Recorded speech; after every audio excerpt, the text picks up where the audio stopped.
photosynthesis and cellular respiration and doing the notes for these. So the big question is, how do organisms on Earth get their energy? So energy for living things comes from food. So you might look on the back of a package and see calories. Calories is a unit of energy that we consume. Most Americans are suggested to have 2,000 calories per day. These will go up or down depending on your dietary needs. So the original energy for food comes from the sun. So it originates in the sun. It is transferred to plants. Plants are going to transform it into a usable form. Then animals will either consume the plant or they need to consume another animal that has already eaten the plant, and then it transfers. And we're going to talk about how it goes around in the system, but how it all starts off with the sun. So first thing we need to know is autotrophs. These are the organisms that use light from the sun to produce food. Autotroph, auto means self. So if you want to think of like an automatic transmission, it does all the work by itself. And then troph is basically a life form or self. So plants and some microorganisms make their own food. So if it is green, chlorophyll and chloroplast, it's basically going to make its own energy or food. Heterotrophs are organisms that cannot use the sun's energy to make food. An example would be animals or most microorganisms such as bacteria. They need to get it from something else. Photosynthesis. Photosynthesis is the process by which sunlight is converted into a usable form known as glucose. Okay, so remember a lot of sugars end in OSE. So example, glucose is a basic sugar. Then you can have high fructose corn syrup, so high fructose, and there's different forms of sugar. So the ingredients for photosynthesis are going to be sunlight, carbon dioxide, water. Mix it with the plant. Through photosynthesis, it is going to give off oxygen, and then it's going to make the glucose. Where does photosynthesis occur? Photosynthesis occurs in the chloroplast of the plant cells. So basically the green part of the plant. The cells and the leaves have the most chloroplast because they are closest to the sun. Okay. So the formula for photosynthesis. We're going to take carbon dioxide, water, and light. These are known as the reactants. Put it in the plant.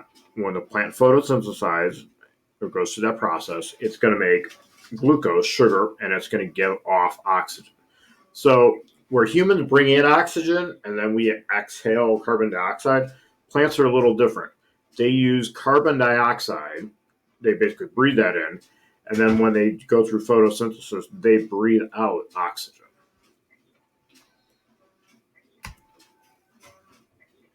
Now, all these organisms, they can take that glucose, but they need to do something to turn it into a usable form. This is going to be called cellular respiration. Cellular respiration is the process by which energy or glucose is released or transformed into a usable form. We do that for everything we need in life. So basically movement, breathing, blood circulation, anything your body needs, it needs energy for. Okay. Cells require a constant source of energy for everyday function. They only keep a small amount of ATP on hand.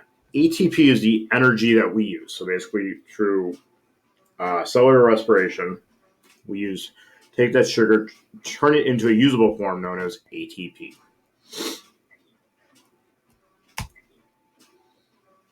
Who needs cellular respiration?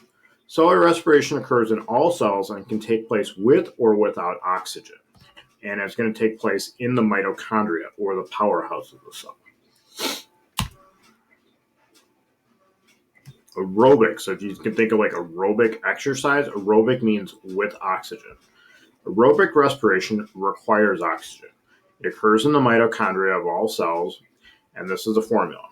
Glucose plus oxygen will get you carbon dioxide, water, and energy. Anaerobic respiration occurs when no oxygen is available or needed, also called fermentation.